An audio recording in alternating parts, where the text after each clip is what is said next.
আল্লাহ রাসূল সাল্লাল্লাহু আলাইহি ওয়াসাল্লাম আমাদেরকে ঋণ মুক্তির জন্য একটা অসাধারণ পদ্ধতি শিখিয়ে দিয়েছেন।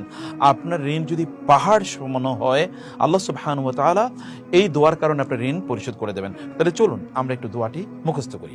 আল্লাহুম্মা কফিনি বিহালালিকা আন হারামিকা ওয়া আগনিনি বিফাদলিকা আম্মান সিওয়াকা। আল্লাহুম্মা, হে আল্লাহ, আল্লাহুম্মা, হে আল্লাহ, ইকফিনি, আপনি আমার জন্য যথেষ্ট হন, বা আমার জন্য আপনি যথেষ্ট করে দিন, বিহালালিকা, আপনার হালালের মাধ্যমে আপনি আমার জন্য যথেষ্ট হয়ে যান, এবং কি আন হতে হারামিকা, হারাম মানে হে আল্লাহ আপনি আমাকে হালাল জিনিস দিয়ে যথেষ্ট করে দেন, যেন কোনো হারামের প্রতি আমার হাত বাড়াতে না হয়। ওয়া আগনিনি, ওয়া এবং আগনিনি, আমাকে সচ্ছলতা দান করুন, গেনা গানি ধনী, সচ্ছলতা দান করুন, বি দ্বারা ফদলিকা, আপনার অনুগ্রহের দ্বারা, ফজল আমরা বলি আল্লাহর ফজলে, আপনার অনুগ্রহের মাধ্যমে,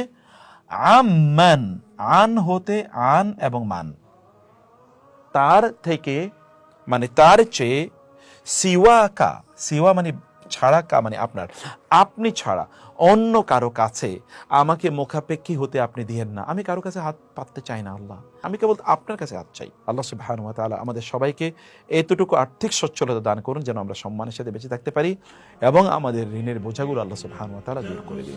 আল্লাহ, আসসালামু আলাইকুম।